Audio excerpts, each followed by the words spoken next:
दीनाची माऊली माऊली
गोपाल कृष्ण भगवान की जय, जगदम्बा माता की जय।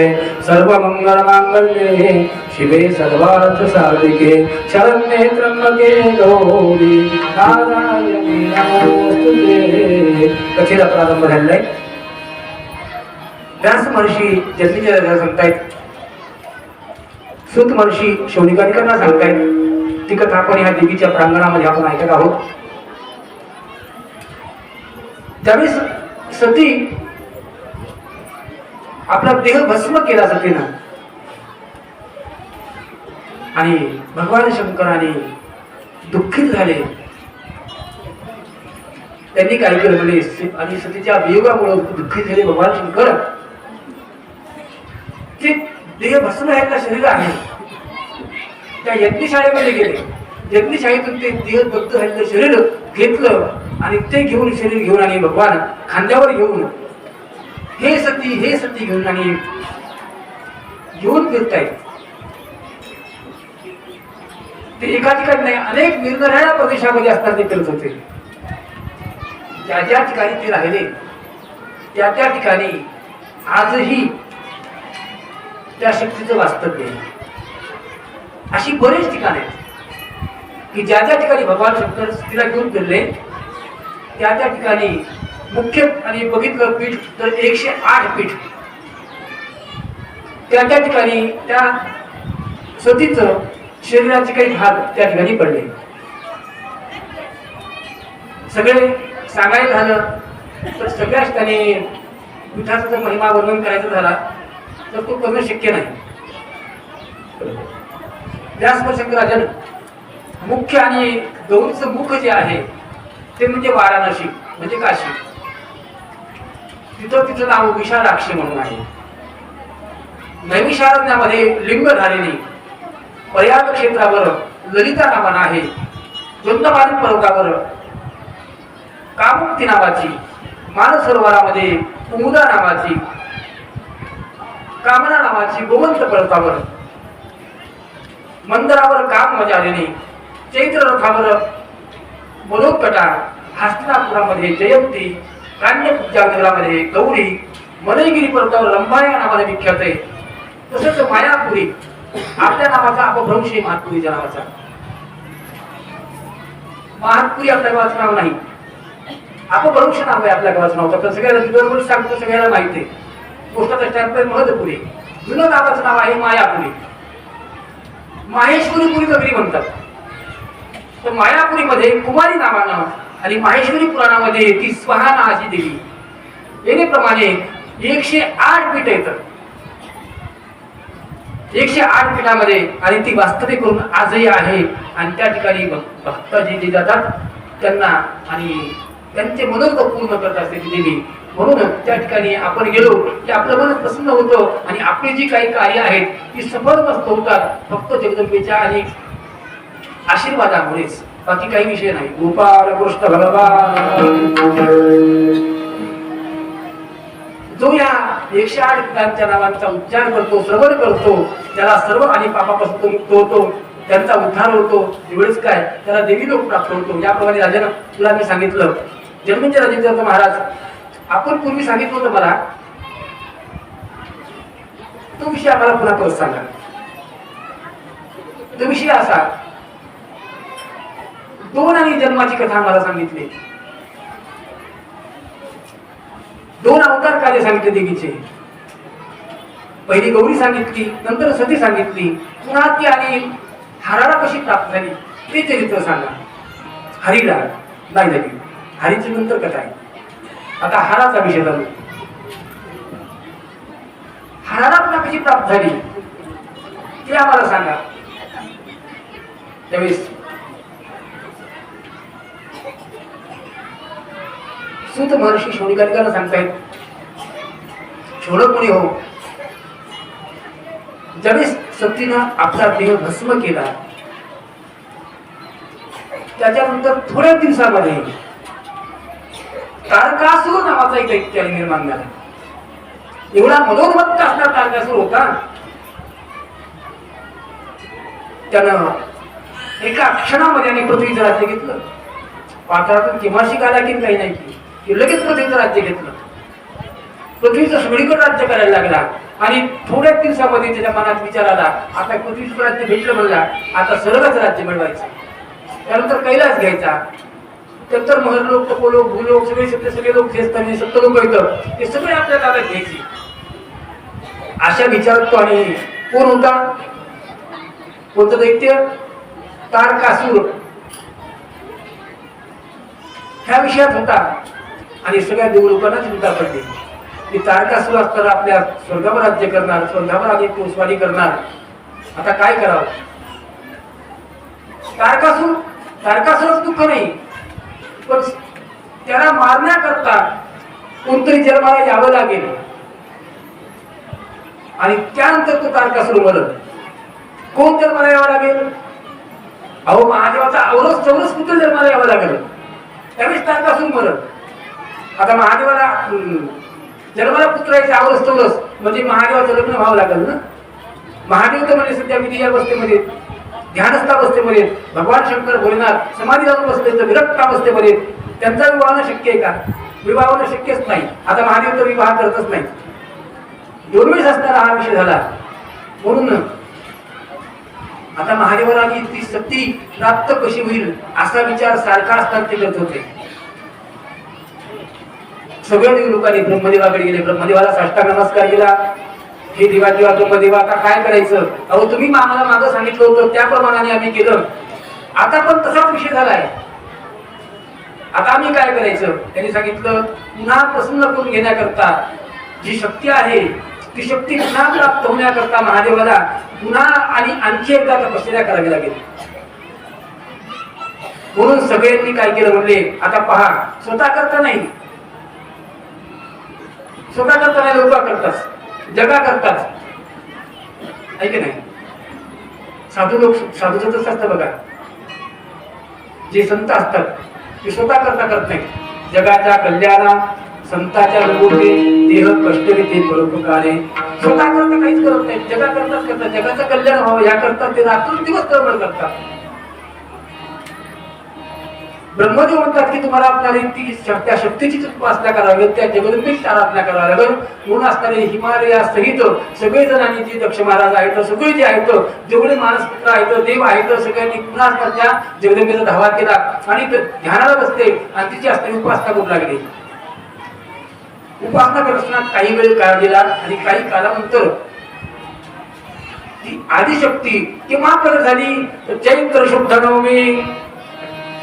चैत्र शुद्ध नवमीला आणि ती चारीची जशी ज्या ठिकाणी झाली होती तशी मणिदीपामध्ये आणि प्रगट झाली ती जगदंबा माता. ती चैत्र शुद्ध नवमीला प्रगट झाली. सगळ्या देवाने एक चित्ताने त्या देवीची पूजा केली. सगळ्यांनी पाहिलं त्या देवीला, अगदी आनंद झाला की आणि त्या शक्तीला म्हणायला लागली, माते तुम्ही असताना आम्ही पुन्हा महादेवाला प्राप्त आहोत आणि ह्या करता तुमची आराधना केली, आम्हाला काही नको. त्यांनी सांगितलं की तुम्ही जगाच्या कल्याणाकरता म्हणजे तुम्ही सगळ्यांच्या आणि ह्याच्याकरता तुम्ही आणि महादेवाकरता केलं, तुम्ही स्वतः करता काही न करता मागता येत म्हणजे 100% मला अवतार घेणे आहे, म्हणजे मी जन्माला येणे आहे, मी येते जन्माला, 100% मी प्राप्त होईल हराला. असं म्हणून ती शक्ती अंतर्धान पावली म्हणजे गुप्त झाली आणि कालांतरानं तिनं मेनेच्या पोटी जन्म घेतला. व्यासवर सांगतायत मेना म्हणजे कोण, तर हिमालयाची पत्नी मेना, मैना नाही मेना, त्या मेनेच्या पोटी जन्म घेतला. हिमालयाला अगदी आनंद झाला, आमच्या घरी कन्या जन्माला आली, मुलगी जन्माला आली की खरंच माणसाला आनंद व्हायला पाहिजे. पुत्र जन्माला आला तर माणसं पिढे वाटतात, बरोबर आहे. मी तर म्हणतो कन्या जन्माला आली तर पिढे वाटायला पाहिजे. असं का म्हणता येईल, याचं कारण आहे तर सांगतो. संत महात्म्याने आतापर्यंत वर्णन केलंय, अगोदर मुलाचं नाही मुलीचंच केलंय. कोळी कन्या पुत्र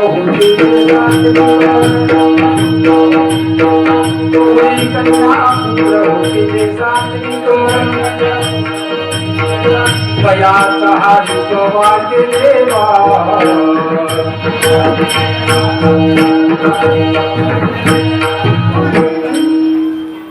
जन्मामध्ये माणसाला अगोदर कन्या यावी, नंतर पुत्र व्हावा.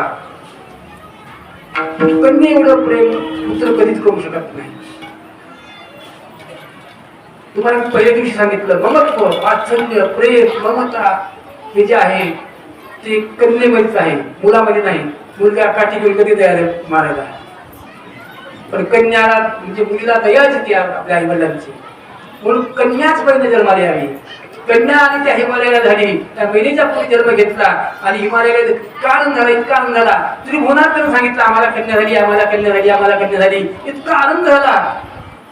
अहो कन्या झाली म्हणजे साधी कन्या नाही, स्वयंभू त्या जगदंबेने आमच्या घरी अवतार धारण केलाय. जिची आराधना उपासना आम्ही करत होतो ती स्वयंभू आमच्या घरी प्रगट झाली. पाहणे किती सुंदर आहे, किती बारीक सुंदर दिसती. मुलांनी सारखी त्या लेकराला आणि मेना घेत होती, हिमालय घेत होते. बरेच जण त्या ठिकाणी आले, पाहिलं आणि सगळ्यांनी आणि त्या जगदंबेला साष्टांग नमस्कार केला. आधी महाशक्ती तुम्ही आमच्या जन्म घेतला, यांच्या घरी हिमालयाची पोटी, खरंच भाग्यवान आहे झाली आणि जगदंबेला पाहतायत बरं का. आणि पुन्हा मनोमन साष्टांग नमस्कार केला. आईला आणि त्या ठिकाणी आपल्या समोर दिसतायत. इतका आनंद झाला, इतका आनंद झाला नारदमुनीला. आणि हिमालय म्हणतात की महाराज आमच्या लेकीचं भविष्य सांगा. म्हणजे काय भविष्य पाहायचंय? अरे तिच्या भविष्यामध्ये जे लिहिलं होतं ते पूर्ण आणि मी पाहिलंय आणि तुम्हाला पण माहित आहे ज्यांच्या करता आणि तिने जाणी अवतार धारण केलाय त्यांच्यावरती तर पाहा होणारच आहे भगवान शंकराबरोबर. भविष्य काय पाहायची गरज आहे? भविष्य कोणाचं पाहतात?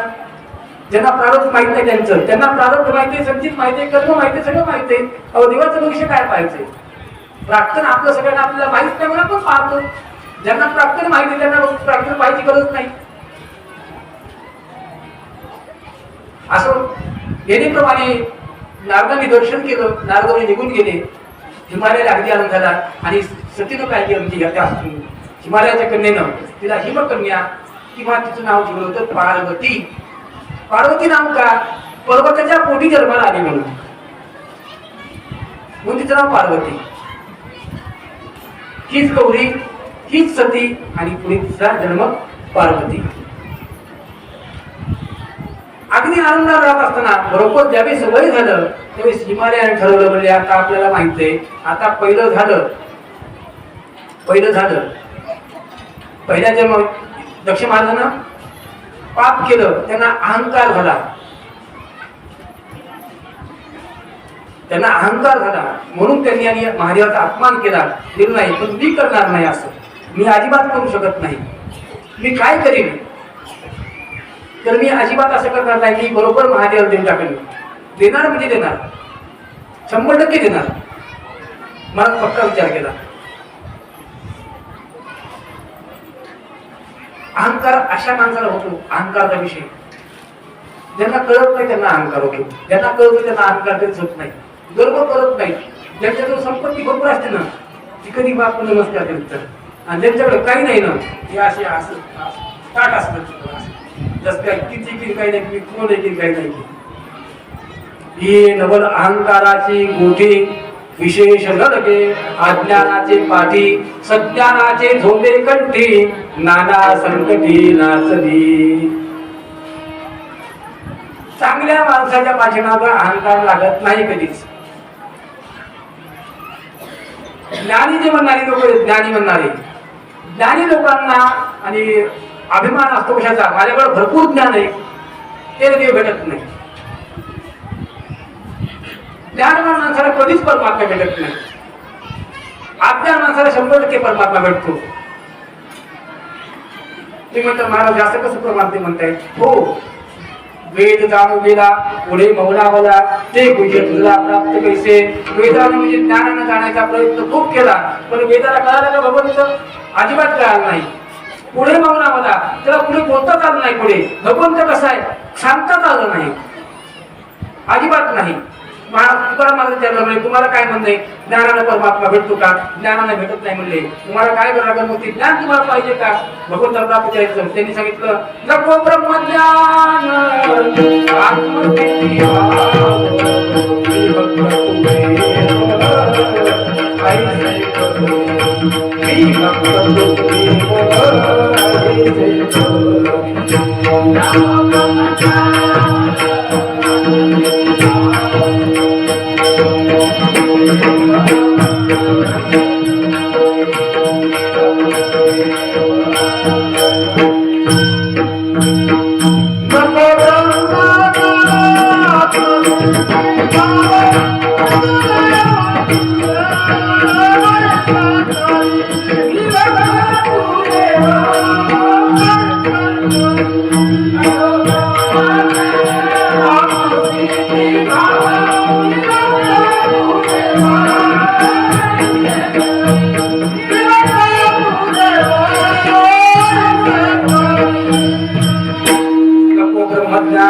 आत्मस्थिती भाव मी भक्त तू देव ऐसे करी. आम्हाला दुसरं काही नको बाबा, नको ब्रह्मज्ञान. ते ज्ञान काय करू?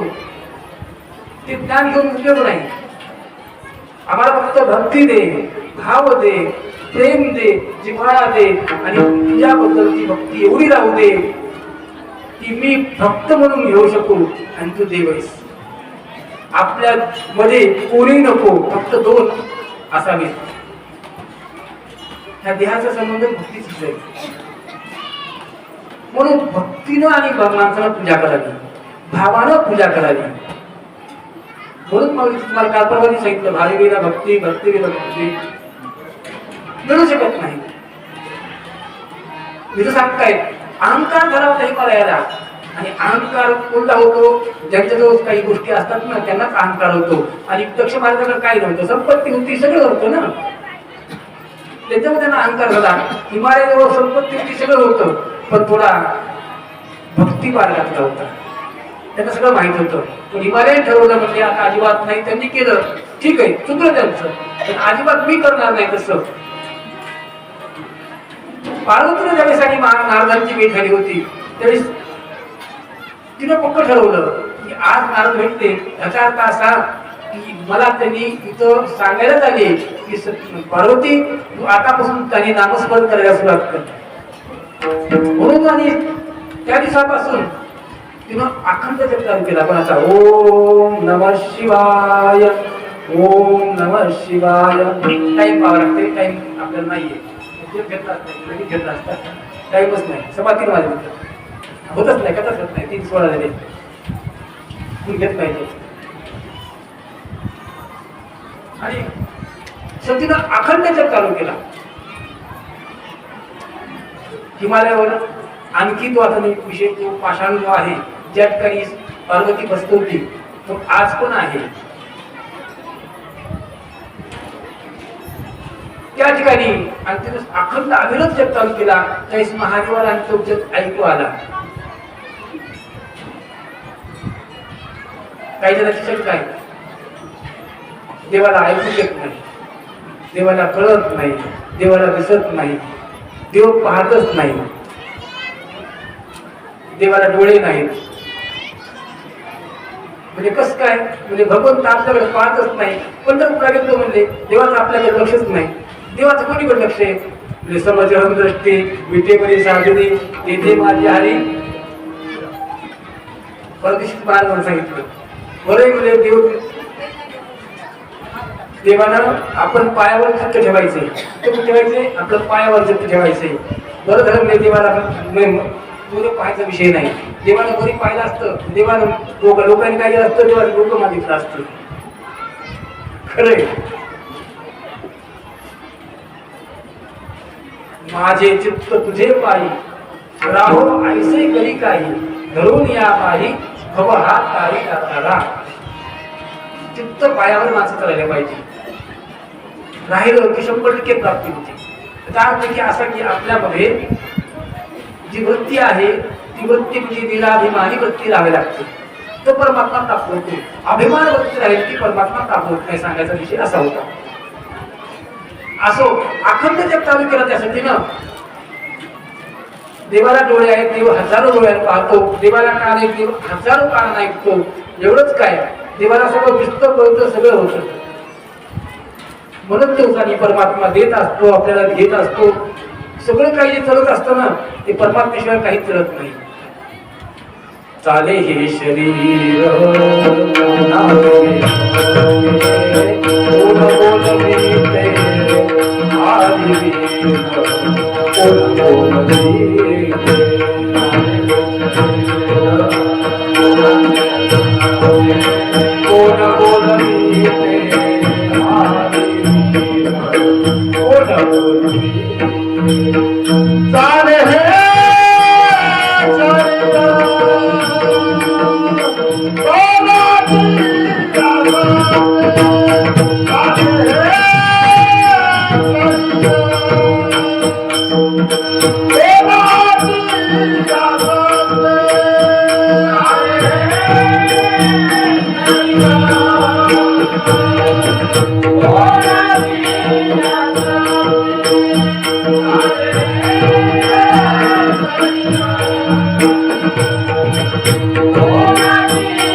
मोठा आवाज.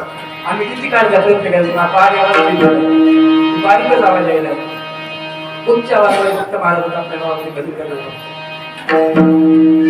असं.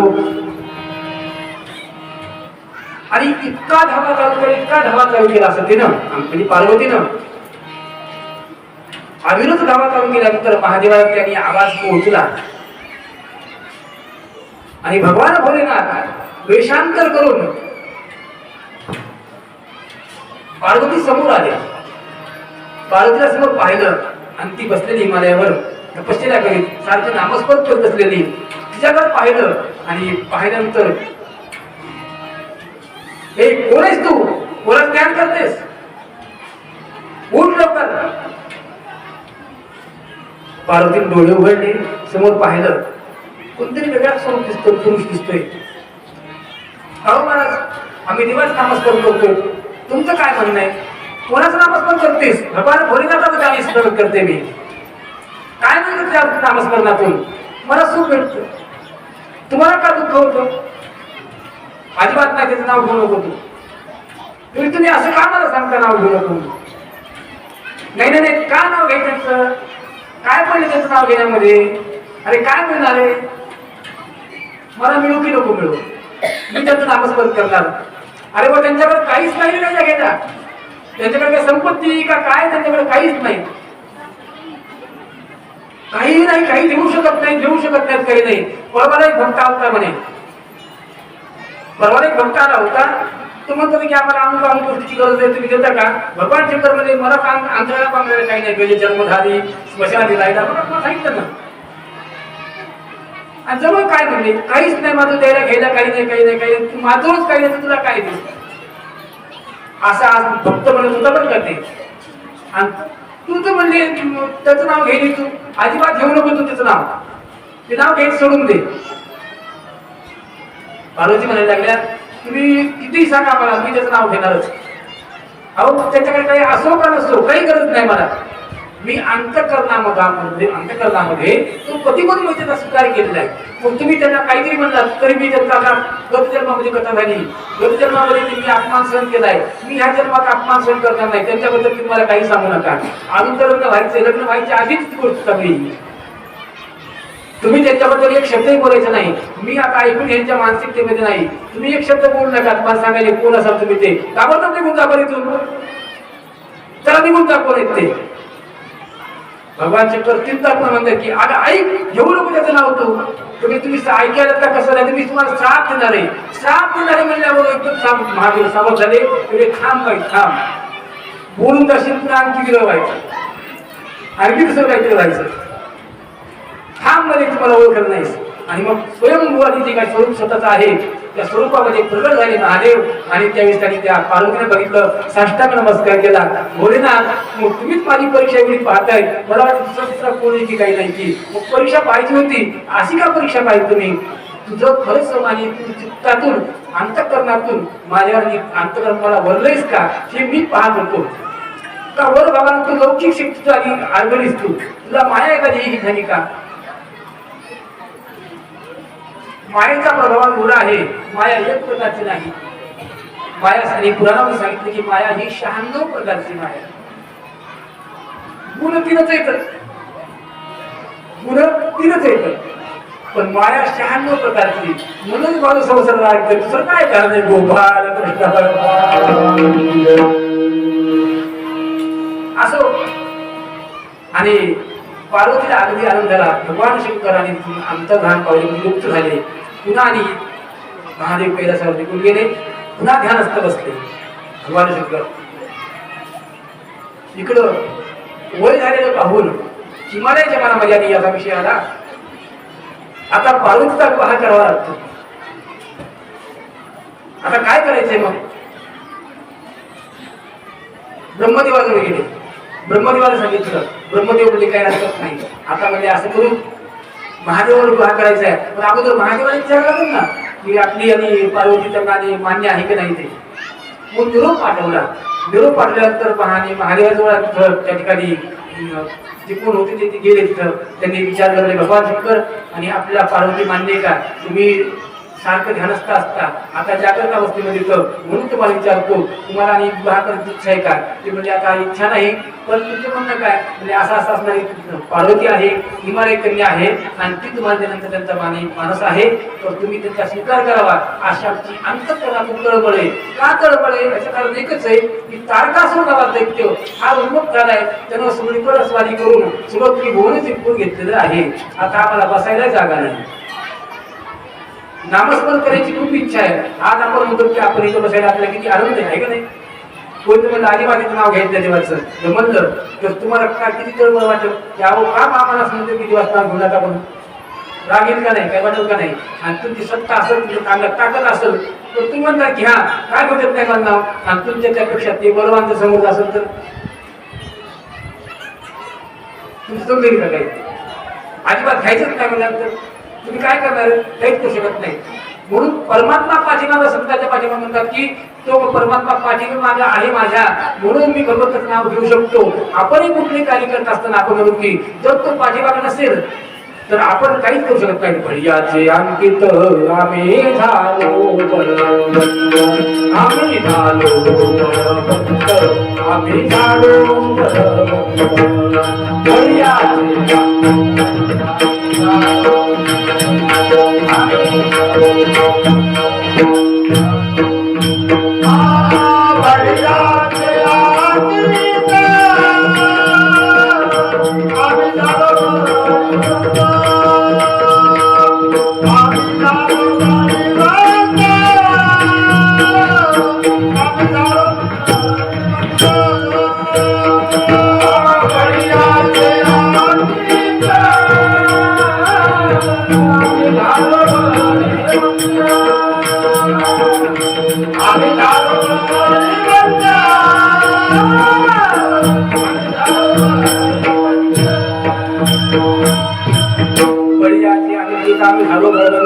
भगवान शंकराच्या लोकांनी मान्य केलं म्हणजे तयार करण्यामध्ये विवाहाला मी तयार आहे.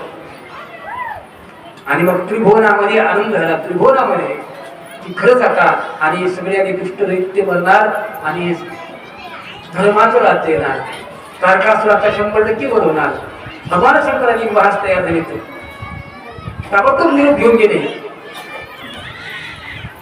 आणि हिमालयाला सांगितलं की भगवान शंकर तयार आहेत विवाहाला. त्यांना सुद्धा इकडे अगदी आनंद झाला. मग तारीख काढायची होती. मग तारीख काढली. पत्रिका वाटप करायच्या. सप्तऋषीला सांगितलं पत्रिका वाटप करायला. सप्तऋषीला सांगितलं. सप्तऋषीने पत्रिका सगळीकडे वाटप केल्या त्रिभुवनामध्ये. कोणाचे नाव लिहायचे काही काही नाही. ते एकाला दोघाला पत्रिका काय द्यायच्या. लग्नाला एक मोठा थाटा मारा करता लहान माणसांना लग्न राहिले का. अखिल ब्रह्मांडाचे धनी भगवान शंकर भोलेनाथ त्यांचा विवाह सोहळा आणि सगळीकडे पत्रिका आणि सप्तऋषींनी सगळीकडे वाटप केल्या. सगळ्यांना कळालं की अमुक अमुक तिला आणि भगवान शंकराला विवाह होणार आहे. सगळ्यांना आनंद झाला. हिमालयाला वाटलं आता काय करायचं काही नाही. हिमालयाने काय केलं म्हणजे अशी व्यवस्था चोख ठेवली म्हणजे भगवान शंकराचं वराडी किती काय काय माहित नाही काही नाही. कशी काय माहित आहे किती वराडी किती वराडी मंडळी कशी किती काही नाही की म्हणजे 100 200 500 किती काय काय माहितच नाही ना. महादेवाने गणपतीला पाठवलं. त्यांना विचारलं म्हणजे भगवान शंकरा तुमचं वराड किती. ते म्हणजे आमचे 100-500 वराड जास्त नाही. जास्त नाही एवढं मोठे काही नाही. एवढं नाही. आमची शिवगण आहेत जेवढे तेवढेच फक्त वराड आमचं तेवढं मोठं बस बाकी काही नाही. तेवढीच येतील म्हणजे काय हरकत नाही. म्हणजे भगवंतांनी सांगितलं भगवान शंकरांनी. भगवान शंकराच्या लक्षात नाही तर मुख्य त्यांनी फक्त बघितले म्हणून लक्षात आलं म्हणजे नाही तुमले असते 100-500 काही असं थोडे असते तर मग हिमालयाने व्यवस्था केली चोख. ते म्हणजे त्यांनी 500 सांगितलं म्हणजे काही सांगता येत नाही. 1000 येते. स्वयंपाक वाढीवर झाला पाहिजे माणसाला कधी अर्धवट काही कामाचं नाही. मग सगळीकडे जेवढा नगरी म्हणजे हिमालयाजवळ पर्वत आहे तेवढ्या ह्याच्यावर व्यवस्था पूर्ण घरबारा तुम्ही सगळ्यांच्याकडे सांगितलं. तुमच्याकडे काही इकडे काही तिकडे काही सगळीकडे लावल्या बरं का जागा म्हणजे सगळ्यांच्या घरी जिकडची काही सगळी तिकडची सगळी काही सगळी म्हणून सगळी व्यवस्था चोख व्यवस्था करा सगळं सांगितलं. आणि हिमालयाने सगळ्याची तयारी केली. आता लग्न 5 दिवसाला आलं. पहिल्या काळामध्ये 5-5 दिवस 7-7 दिवस लग्न सोहळा करायचा. आताच्या काळामध्ये वनडे मॅरेज 1 दिवसामध्ये लग्न. सकाळी नवरदेव घरून निघाला दुपारी लग्न 12:30 व्हायचं. 3 वाजता नवरदेव निघाला परत संध्याकाळी 5 वाजता तरी आपल्या घरी भोवली तयार करायची. भोवली पहिल्या भोवली होती. भोवली तयार करायचे. भोवली होते नवरदेव करायचे. 2-3 दिवस भोवली करायला सांगायचे. खूप मोठा काळात व्हायचं. आणि मग त्या बैलगाड्या पहिल्या यायच्या. बैलगाड्यामध्ये मग त्या गावात बैल ते आले की ह्याच्या पेट्या आल्या त्याच्या पेट्या अनुकांतन येते. आणि काही लोक मध्ये पहिले मराठी काही साधन नव्हते. काही लोक मुद्दाम काय करायचे बळीच्या घुसून आणायचे पेंड्या घ्यायची टाकायचे बैलाला. मग ते वळी वरातीत जायचा जेवायचा. हो मालक आमच्या त्या 25 पेट्या नंतर बरं का त्यामध्ये कोणी काही करायचे काही उद्यामध्ये यायचे. पुन्हा ते सगळं सारलं. रात्रीचे लग्न असेल दिवसा नाही. रात्रीचं लग्न रात्र पूर्ण गुजरून निघायची आणि सकाळी ते वराड निघून जायचं. आणि मग ती रात्री कुपरच्या काही मागायचे. आणि मग ते सगळं म्हणजे मायबापाला त्या गौरीच्या मायबापानं म्हणत बाबा झालं वराड गेला आनंदी आनंद झाला परत काय असेल सांगा सगळं तू आम्ही तुम्हाला पण चिंता करू नका. पहिला फार त्रास होता लग्नाचा. आता काही एका दिवसाच्या खेळामध्ये काही राहिली नाही. आता मजाच नाही लग्नामध्ये. असो 5 दिवसावर असणार विवाह आलेला. विवाह सोहळा 5 दिवसावर आणि वऱ्हाड निघालं.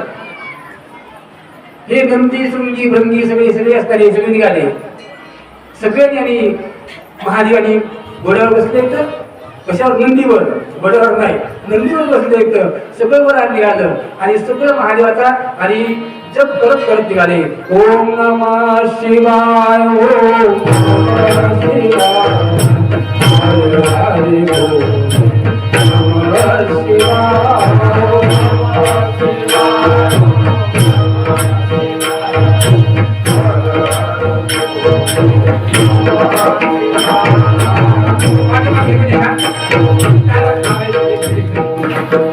पाठीमागे काय कोणी वाजत नाही का. वरीच बंद झाले का मग बंद करायचं का. सगळ्याचा आवाजाने शेवानेच नाही का हे नाही का. बघा तेव्हा ते काम आहे ते सगळ्याचा आवाज आला तर भजन होणार पुढे, नाही तर भजन होणार नाही. मग आरती करायची का सांगा? येणार कामाचा सगळे म्हणणार का? सगळे म्हणणार असेल तर नामस्मरण. माझ्याकरता एकट्याकरता नाही, त्यामध्ये म्हणायचं सगळ्यांनी नामस्मरण सगळ्यांना घडलं पाहिजे तर नामस्मरण. एकट्याचं नामस्मरण नाही, मी माझ्याकरता भागवत करून राहिलो, तुमच्याकरता भागवत करलो, सगळ्यांना कळावून राहिलो. 20 वर्ष झाली आपली सेवा चालली. मग काय 20 वर्ष असता भागवत मोकळच नामस्मरण सगळ्यांच्या कानावर पडलं पाहिजे. सगळ्यांनी मोठ्याने म्हणायचंय ओम नमः शिवाय, ओम नमः शिवाय, हरे हरे बोल, नमः शिवाय.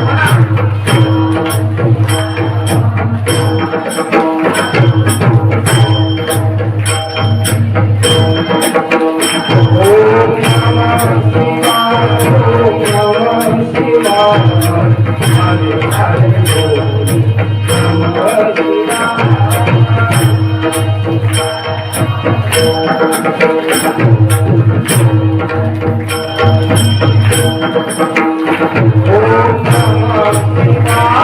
ओम नमः शिवाय, हरे हरे बोल, नमः शिवाय.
दरवर्षी तुम्हाला नामस्मरण व्हावं ह्याकरता म्हणत असतो. चांगली गोष्ट सगळ्यांच्या नामस्मरण करणं, कानावर नामस्मरण करणं प्रत्येकाच्या दिनाच्या जयंतीच्या दिनाचा उद्धार आहे. जयंतीच्या करता चांगलं आहे म्हणून नामस्मरण प्रत्येकाला घडावं ह्याकरता दरवर्षी म्हणायचा प्रयत्न असतो की तुम्ही सगळ्यांनी म्हणा. सगळ्यांनी म्हटलं तुमचा सुद्धा आनंद आहे, मला काही विचार मिळणार नाही, सगळ्यांचं नामस्मरण व्हावं ह्याकरता विषय केला असो. सगळे शिवगण नंदीगण आले, संगी भंगी नंदी वगैरे सगळे शिवगण येतं, सगळे असणारे निघाले. हिमालयापर्यंत पोहोचले, हिमालयाने पाहिलं हे जे सगळं येत आहेत ना, हिमालयात बघितलं की तिथं काही जे लोक होते ना बघणारे, सगळ्या लोकांनी बघितलं. हे जे ह्यांचं मंडळ बघितलं महादेवाचं जे सोबत आले होते ना, हे मंडळ बघितल्या म्हणजे सगळे असणारे गडबडीनं जे पळून गेले, काही त्याचे दिवस तापूनच पडले. घराच्या बाहेर निघाले, काही दारू जाऊन घेतले गडबडीनं. हे जे वडाळ होतं हे वडाळाला बघून सगळ्यांनी काही काही जणांचं दार काम घेतले आवाज द्यायला बाहेर होती हो दार उघडा अजिबात नाही म्हणजे आमच्या घर उघडून नाही तुम्हाला अहो म्हणजे हे राहायला आले म्हणजे हे पान मध्ये हेडफोन येते अहो वराड आले ना वराडाला जागा गेला पाहिजे का नाही ते म्हणजे वराड नाही सोबत दिसायला आम्हाला आतापर्यंत म्हणजे असं वराड आयुष्यात बघितलं नव्हतं हे आम्हाला वेगळंच म्हणजे आगीतच वराड दिसायले आता हे वराड म्हणजे होतं कसं वराडामध्ये कशी म्हणजे माणसं काही नाही तुम्हाला माहिती का भूते बेताळ नाचती भूते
हर्षे कुमापते महादेव आनंदात होते महादेवाने आनंदाने बोलू लागले सोबत कोणी भूत बनायचं शिव बनायचं नंदीगण रंगी संगी आणि एवढे असणारे होते की भूतगण असे होते त्या भूतगणाला पाहून हिमालयावरचे सगळे घाबरून गेले होते माणसाने भूताला बघितलं की घाबरते का नाही भूत म्हणजे काय हो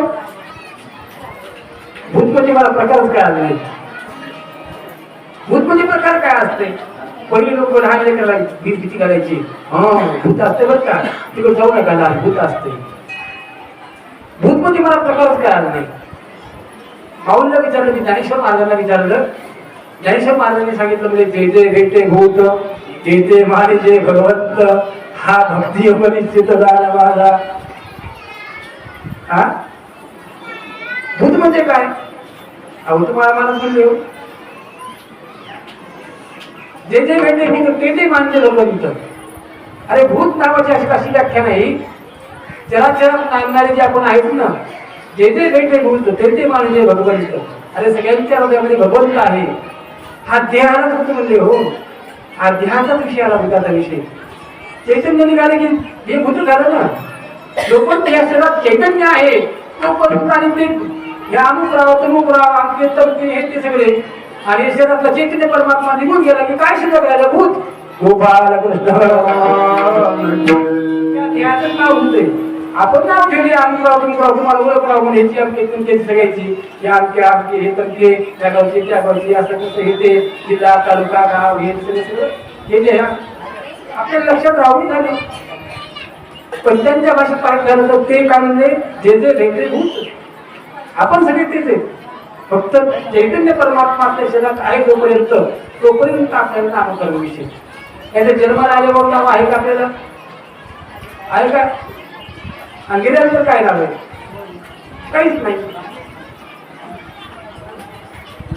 असो त्या ठिकाणी भूताचा विषय आला. भूते वेताळनाथ ते हे जेव्हा हा विषय इथं आला तो विषय असा आहे की त्यांच्याकडे जे भूतगण होते ते भूतगण आहेत, वेताळ आहेत, राक्षस,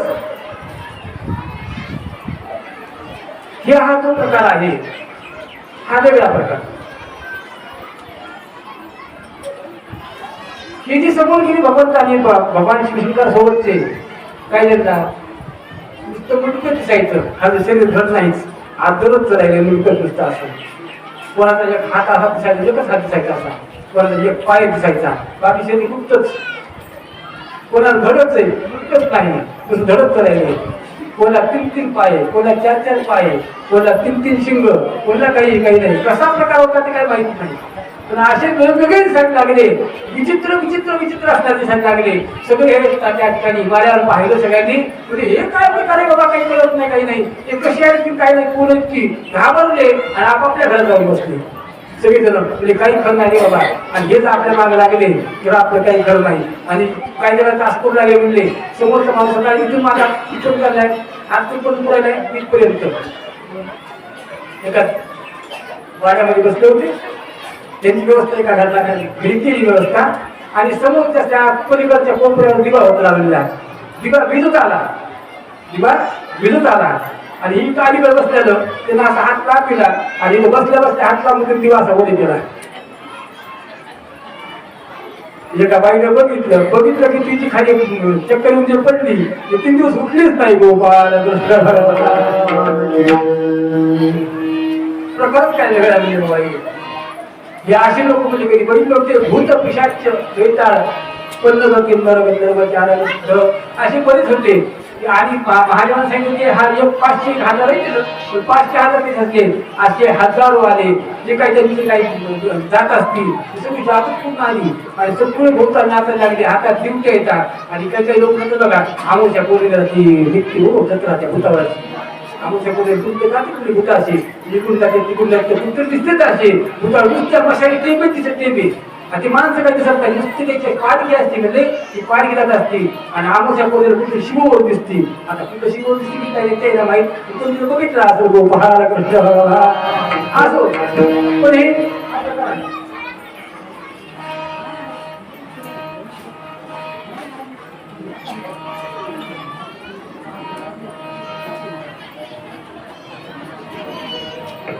असो, हे सगळं वरात गेलं. आणि त्यावेळेस ती मेना नावाची जी आहे म्हणजे पार्वतीची आई मेना गेली समोर, आणि भगवान शंकराला पाण्याकरता आणि जावाई तरी कसा गेला भाऊ तरी जवळ गेली, आणि महादेवाचा चेहरा बघितला. चेहरा बघितला काय तुम्हाला, चेहरा बघितला आणि एकदम खाली मागण्याचे म्हणजे अरे अरे अरे म्हणजे काय महादेव म्हणजे आता पण बघितलं म्हणजे सती जवळ पार्वती जवळ गेली, आणि पार्वती धाय बघून रडायला लागली. अरे अरे अरे मी तुला उभं केलं महादेवाला, काय झालं अगं म्हणजे तुला शिकलं काय झालं, तुला सांगून पाहिलं नाही, काय सांग नाही मी काय झाले काय सांग ना. अगं मी बघितलं त्यांच्याकडे बघितल्यापासून आता तुझं कसं होतं की काय नाही की मला चिंताच लागली. माणसं कोणत्या गोष्टी चिंता कधी सांगतही नाही लवकर. सांगा ना काय झालं, नाही काय सांगा तुम्हाला तुम्ही काय करणार, अरे सांगा ना बाबा काय झालं, नाही सांगून फायदाच नाही. बोला ना म्हणजे नेमकं तुम्ही बोलता का नाही, नुसतं सांगत नाही असं असतं. नाही मला सांगायला तुम्हाला सांगून फायदाच नाही. अरे बोला बाबा काहीतरी सांगा, सांगितल्याशिवाय होत नाही. दुःख हे सांगावं कोणापाशी, दुःख सांगावे देवाशी. दुःख देवाला सांगितल्याशिवाय देवाला कसं करणार. देवाला दुःख सांगितलं तर देव दुःखाचा निरसन करते. देव निरसेल देव दुःखाचं निरसन करत असतो. पुन्हा सुख सांगायचंय तर देवाला सांगायचं, दुःख सांगायचंय तर देवाला सांगायचं. पार्वती म्हणजे आई सांग ना काय म्हणते नेमकं तू काय झालं खाती धारा लागली डोळ्याला काय पाहिलंच नेमकं तू तिथे कोण तुला वाईट वाटते माझ्या जीवनामध्ये काय वाईट दिसलं ते तरी सांग. अगं मी पाहिलं म्हणली आणि तुला समजली का म्हणली मला माहितच नाही म्हणजे समज आणि मला कुठं दिसते तुला अहो तुझ्या डोक्यात ते मुली मी बघितली स्वतः डोक्यावर समज बघितली तुझी म्हणली मी म्हणजे कधी बघितली म्हणजे आत्ताच बघितली नक्की का हो अगदी का जाऊन पाहाय आणि विचार करणार कोण आहे म्हणा होती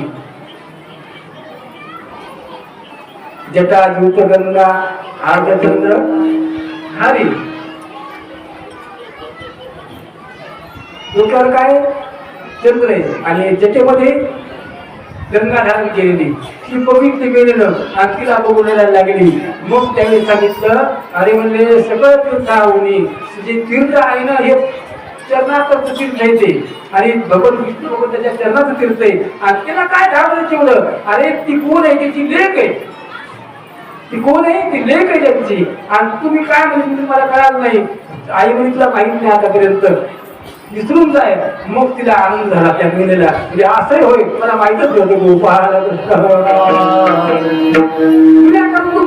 गोष्ट करायचं काहीतरी कुठंतरी काहीतरी काढायचं काहीतरी बोलायचं असो महिलेला आणि आनंद झाला आणि महादेवाला बोलवलं 2 दिवसात असणारा हा आणि दिवसाचा सोहळा का होत होता आणि महादेवाचं आणि सतीला लग्न मंडपात घेतलं आणि अगदी थाटा माटानं आणि ह्या पार्वतीचा आणि भगवान शंकराचा अगदी थाटा माटानं महासंपन्न झाला गोपाल कृष्ण भगवान अगदी थाटा माटानं महासंपन्न झाला महादेवाचं लग्न झाले सगळ्यांना आनंद झाला आणि वराडना जशा तसं भगवान शंकर नंदीवर बसले सतीला घेतले आणि दोघे जण नंदीवर बसून आणि पुन्हा आपल्या कैलास पर्वताला आले. बरेच दिवस गेले सगळे देवळूक वाट पाहत होते भगवान शंकराला पुत्र कधी होतो सगळे वाट पाहत होते. तारकासूर नावाचा दैत्य हा विशेष त्यामुळे निघाला. ही जी शक्ती आहे ती शक्ती गुप्त रूपाला राहिली होती. कुठं राहिली होती तर ती राहिली होती मणिद्वीपामध्ये. मणिद्वीप नावाचा आहे द्वीप आहे त्या द्वीपामध्ये ही शक्ती आजही आहे. हरी आणि हारापासून ज्यावेळेस विस्तृत शक्ती झाली होती त्यावेळेस ती मणिद्वीपात राहिली होती. साध्यंतर आज सुद्धा त्या मणिद्वीपामध्ये ती शक्तीने स्मरण केलं तर शक्ती आपल्या समोर डोळ्यासमोर प्रगट होते दिसते आणि सगळ्यांना साक्षात्कार देते. आज सुद्धा त्या मणिद्वीपावरची शक्ती आहे गोपाल कृष्ण भगवान आणि ती शक्ती आणि कैलास पर्वतावर आली बरं. कैलास पर्वतावरून आपल्या महादेवाजवळ आली. सगळ्या देवलोकांना वाटलं आता तारकासुराचा वध होणार. भगवान भोलेनाथ आणि सतीपासून आवरस चौरस पुत्र जन्माला येणार आणि तो तारकासुराला मारणार. त्या विचारत असताना आणि महादेवाने सतीला आणि पार्वतीला सांगून टाकलं. महादेव म्हणजे तुम्हाला वाटत असेल महादेव म्हणजे विदेही अवस्था आणि साधू व्यक्ती त्यांच्याकडे शक्तीचा विषयच नाही असे भगवान भोलेनाथ.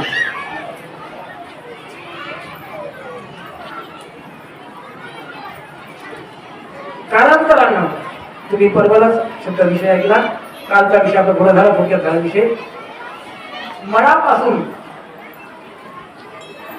गणपती तयार केला. आता विस्तार करून सांगत नाही 5 मिनिटं राहील फक्त. काय सांगायचं तुम्हाला त्याला फक्त 5 मिनिटं बाकी. मळापासून गणपती तयार केला. त्याचं शिर उडवलं. शिर आणलं आज्याचं आपलं गजाचं शिर आणलं आणि लावलं म्हणून गजानन नाव. गजानन महाराज गणपती बाप्पा तयार झाले. गणपती कसा निर्माण झाला मळापासून. श्री गणेशा तुला जन्म झाला कसा शंकराला तुसा शंकराला तुसा.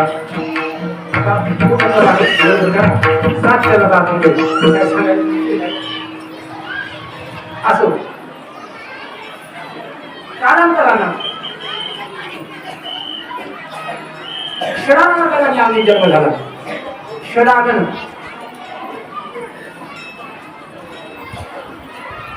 आणि जन्म झाल्यानंतर त्याला कार्तिकीय वगैरे म्हणतात. त्याचं नाव शरानंद. त्यांचा जन्म झाला ज्यावेळेस त्यांनी कुमार अवस्थेमध्ये शरानंद झाले. त्या कुमार अवस्थेत असताना सगळ्यात निवडले आपले शस्त्र त्या आणि शरानंद आपले कार्तिक स्वामीला दिले. कार्तिक स्वामीने ते आणि सगळे देवाचे शस्त्र घेतले. तारकासुर आणि त्यावेळेस आणि स्वारीच करण्याकरता कैलासावर येऊ लागला. त्याच वेळेसची गोष्ट. चला म्हणजे मी आणि कैलासाचा आणि आपलं स्वाधीन घेतो. स्वर्ग तर घेतला इंद्राला हरवलं सगळे आणि सगळं ब्रह्मांड आपल्या ताब्यात आले आता पूर्ण. आता फक्त राहिला आणि कैलास सुद्धा घेतो महादेवाला आणि आता काढून देतो आता मी म्हणून कैलास पर्वत स्वारी करणार. इतक्यात कार्तिक स्वामीला आणि त्यांनी मयुरावर बसवलं. त्यांचं वाहन काय मयुरावर बसवलं आणि मयुरावर कार्तिक स्वामी निघाले आणि युद्धाला निघाले. युद्धाला बघितलं तर ते लहान लेकरू बालक कुमार म्हणजे काय बालक लहान 10 वर्षाचा बालक म्हणजे बालक कुमार हातात सगळे शस्त्र घेतलेले आणि ते निघाले कार्तिक स्वामी युद्धाला. युद्ध चालू होणार इतक्यात त्यांनी बाहेर त्या तारकासुर मला अरे तू लहान बालक आहेस तू माझ्यावर युद्ध करू शकत नाहीस. अरे कशाने युद्ध करतो शस्त्रास्त्र टाकून दे तुला मी येतोच नाही सत्कार करतो तुला मी पाणी सांभाळ करतो तुला मी ये माझ्यावर. कार्तिक स्वामी म्हणजे अरे माझ्यावर युद्ध कर. युद्धनीती युद्ध घरी आल्यानंतर युद्धच करावं लागतं. युद्ध बोलायची भाषा नसते म्हणून कार्तिक स्वामीचं आणि त्या तारकासुराचं घनघोर झालं आणि कार्तिक स्वामीने त्या तारकासुराच्या काही अंगावर शस्त्र टाकल्यावर आणि त्या तारकासुराचा संवाद झाला. गोपाल कृष्ण भगवान.